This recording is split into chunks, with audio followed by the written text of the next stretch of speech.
인간의 고독이라는 책을 발표하게 될 LHR의 18기 영어영문학과 문지연이라고 합니다. 목차는 간단하게 이 소설의 시대 배경을 살펴볼 것이고요. 그 다음에 줄거리 15장에서 20장 그리고 저의 견해를 말씀드리도록 하겠습니다. 일단 시대 배경을 좀 말씀드리고 싶은데요. 일단 1800년대 초까지 이제 라틴 아메리카는 스페인 그리고 포르투갈 등의 식민 지배를 받았습니다. 하지만 1810년 7월 21일 스페인 당국에 반대하는 봉기가 일어나기 시작하면서 여러 나라에서 독립운동이 시작되었습니다. 당시 이제 1819년 시몬 볼리바르의 지도 아래서 그란 콜롬비아가 이제 탄생을 하게 되는데요. 이제 위에 있는 파나마, 지금 현재 지형의 파나마, 그리고 콜롬비아, 베네수엘라, 에콰도르의 그란 콜롬비아라는 이제 나라가 세워지게 됩니다. 하지만 1830년 이제 여기 밑에 있는 에콰도르와 베네수엘라가 탈퇴를 하게 되면서 이제 콜롬비아 이제 여기 파나마 지역과 콜롬비아의 지역에만 있는 콜롬비아 공화국을 선포하게 됩니다. 근데 여러 눈치채신 분들도 있겠지만 지금 현재 콜롬비아 영토는 이게 아니거든요. 지금 현재 콜롬비아 영토는 파나마가 이제 독립을 해서 나오고 이 상태의 지형이 현재 콜롬비아의 영토인데 왜 이렇게 콜롬비아가 됐는지, 왜 파나마가 독립을 하게 됐는지 간단하게 설명을 해드리고 싶습니다. 당시 이제 콜롬비아는 자유주의와 보수주의 간의 갈등이 정말 심했습니다. 그래서 이 자유주의와 보수주의 간의 긴장과 갈등이 이제 천일 전쟁까지 일어나게 되었는데요. 1899년 8월부터 1902년 11월까지 발생한 천일 전쟁은 정말 많은 사상자들과 이제 나라의 좀 혼란을 많이 야기시키는 그런 사건이었습니다. 그 개요를 간단하게 말씀드리자면 일단 팔로 네그로 전투에서 자유주의가 이제 보수주의에게 크게 패를 하게 됩니다. 크게 패를 하게 되니까 자유파가 파나마 지역을 이제 공격을 해야겠다. 자유주의가 점점 약해지니까 파나마 지역을 공격하자라고 합니다. 하지만 보수파 정부는 당시 주군에 있었던 미국에게 도움을 요청합니다. 그래서 방어를 했습니다. 그래서 미국의 개입 이래에 자유파와 보수주의가 이제 네르란디아 조약을 체결하게 되면서 천일 전쟁이 끝이 나게 됩니다. 그래서 네르란디아 조약 체결에 대해서 말씀드리고 싶은 게 있는데요. 제가 소개는 안 드리겠지만 이 네르란디아 조약 체결도 소설에 나오는 내용입니다. 이 소설에 등장하는 아우렐리아노 대령이 네르란디아 조약을 체결하는 주인공으로 나옵니다. 아무튼 그래서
지연아, 어떻게 넘겨달라고.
이제 다음으로는 바나나 학살 사건에 대한 이야기를 하고 싶은데요.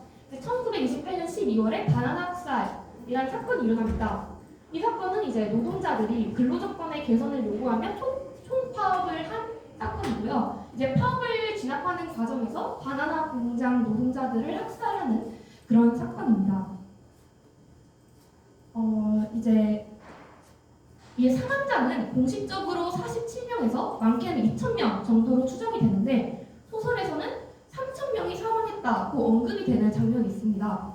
이를 뒷받침하는 대사가 등장하는데요. 3,000명도 더 되었을 거야. 호세 아르카디오 세군두가 한 말은 이것뿐이었다. 라는 장면으로 이 소설의 작가는 바나나 학살 사건의 사망자가 3,000명 이상일 것이다. 라는 이런 암시를 하는 대사가 많이 있었던 것 같습니다. 이제 줄거리를 소개해 보도록 하겠습니다. 이 책의 제목은 100년 동안의 고독입니다. 왜 100년 동안의 고독이라고 혹시 생각하시나요? 왜 100년 동안의 고독일까요?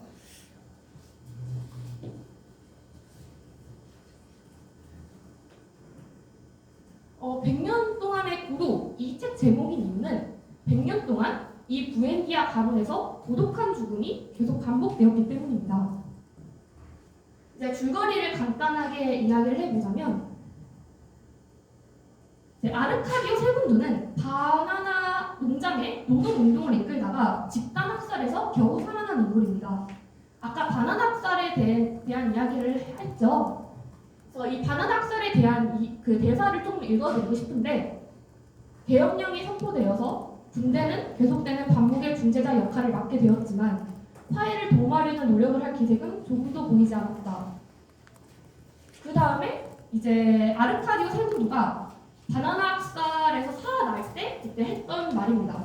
그는 자기가 한없이 길고 소리가 안 나는 기차에 실려가고 있으며 머리에 피가 말라붙었고 온몸이 쑤시는 기분을 느꼈다입니다. 이제 본격적인 줄거리에 들어가고 싶은데요. 저는 줄거리를 좀 등장인물의 죽음, 등장인물의 이제 이야기를 좀 중점으로 줄거리를 소개해드리고 싶습니다. 아까 호세 아르카디오 세군두는 바나나 학살 사건에서 살아남았던 인물이라고 했죠. 이제 바나나 학살 그 사건에서 살아남아서 이제 사람들에게 이 이야기를 합니다. 정부가 노동자 3,000여 명을 죽였다 이런 말을 계속하는데 아무도 이 이야기를 믿지 않아요. 그래서 호세 아르카디오 세군두는 그 사건 그 속에서 살아남았다라는 트라우마와 운동 속에서 살아가게 됩니다. 그래서 살아가면서 이제 멜키아데스의 예언 해독을 계속 몰두하다가 결국 죽음을 맞았습니다. 이제 다음은 아우렐리아노 세군두인데요. 이제 이름이 조금 비슷해서 헷갈릴 수 있는데 아까 좀 전에 바나나 학살에서 살아남았던 그 세군두라는 그 분의 이름이랑 좀 비슷한데요. 이 두 명은 쌍둥이입니다. 일단 이 아우렐리아노 세군두의 이야기를 하자면 일단 아내 페르난다라는 아내가 있습니다. 하지만 정부 페트라쿠데스와 페트라쿠데스라는 정부가 있는데요. 정부 페트라쿠데스와 큰 돈을 벌면서 아내 페르난다보다 더 가까워집니다. 하지만 결국 이도 고독한 죽음을 맞게 되는데 병으로 인해 이제 시한부 인생을 살게 되면서 고독한 죽음을 맞이하게 됩니다. 다음은 페르난다 델 카르피오에 대한 인물인데요. 아까 좀 전에 나왔던 인물의 아내입니다. 이제 남편의 외도를 모른 척하는 대신 집안 분위기를 자기 방식대로 바꿉니다. 하지만 그런 만행을 계속 저지르다가 결국엔 마지막에 가족들 중 누구도 그녀를 사랑하지 않아서 혼자서 죽음을 맞이하게 됩니다. 그 다음에 호세 아르카디오와 레마타 레미디오스에 대한 이야기인데요.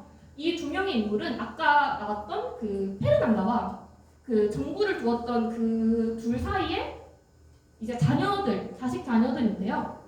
일단 호세 아르카디오의 죽음도 고독합니다. 육조에서 고독하게 익사를 했고요. 그 다음에 레마타 레미디오스는 이제 남자와의 난잡한 관계가 이제 엄마에게 발칵이 되자 엄마가 레마타를 수녀원에 보냅니다. 그래서 레마타는 수녀원에 가게 되면서 수녀원에서 한마디도 하지 않고 그곳에서 죽음을 맞이하게 됩니다. 이제 다음은 아마란타와 우르슬라 그리고 아우렐리아노가 바빌로니아에 대한 인물에 대해서 이야기를 하겠습니다.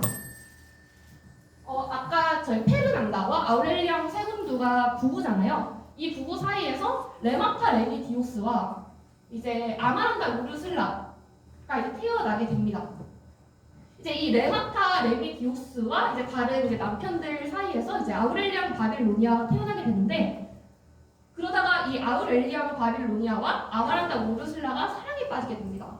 지금 가계도를 보시면 그 사촌지간이잖아요. 좀 근친의 모습을 볼 수 있는데, 사실 이 두 명은 자신이 이제 자신의 이모다, 나의 이제 사촌 동생이다라는 것을 모르고 서로 사랑에 빠지게 됩니다.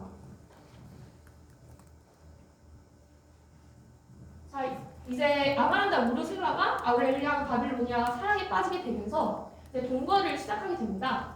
이제 개미떼의 공격으로 다 허물어져 가는 집에서 아우렐리아노와의 동거를 시작하게 됩니다. 막 개미떼가 우르르 막 되는 곳에서 막 관계를 맺고 서로 사랑을 나누고 그랬는데요. 이제 아마란타가 임신을 하게 되거든요. 임신을 하고 출산을 하게 되는데, 출산을 하다가 과다출혈로 사망하게 됩니다.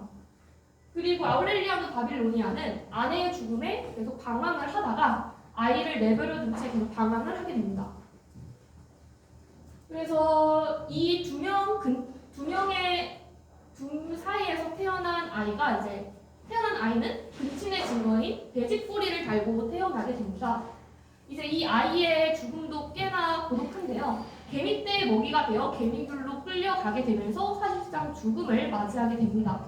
그리고 이 아우렐리아노는 이제 멜키아데스의 예언을 깨닫게 됩니다. 이 멜키아데스의 예언은 이제 이 100년 동안 이 부엔디아 가문이 어떤 이러한 고독한 죽음을 맞이할 것이다 라는 예언이 다 적혀 있는 그런 책을 이제 해석을 하게 됩니다. 그래서 아우렐리아노는 그 안에서 지난 100년 동안 우리 가문이 겪어온 그런 고독한 죽음들에 대한 일들을 이제 알게 됩니다. 이제 저의 견해를 말씀드리고 싶은데요. 일단 처음에 저는 운명은 좀 수레바퀴처럼 돌고 돈다라고 생각을 합니다.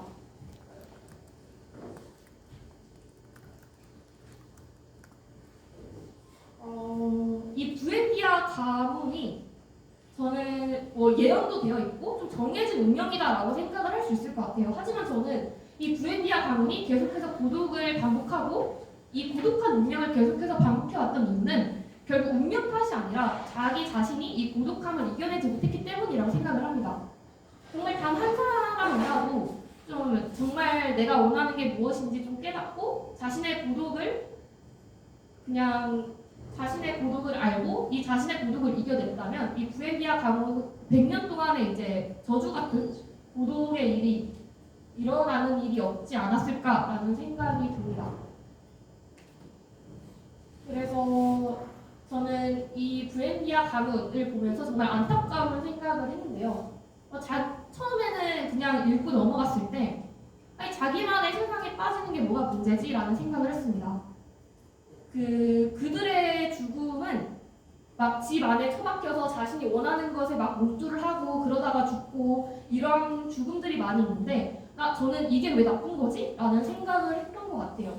나만의 세상에 빠져서 다른 사람의 눈치를 보지 않고 나만의 세상에 빠져서 그러다가 죽는 게 뭐가 나쁠까? 라는 생각을 했는데 결국 그들은 마지막에 후회를 했을 것이다 라고 생각을 합니다. 그래서 이 고독함, 나의 고독함 속에 안주하며 살아가며 정말 중요한 것을 놓치는 일이 없었으면 좋겠다는 저의 생각입니다. 발표를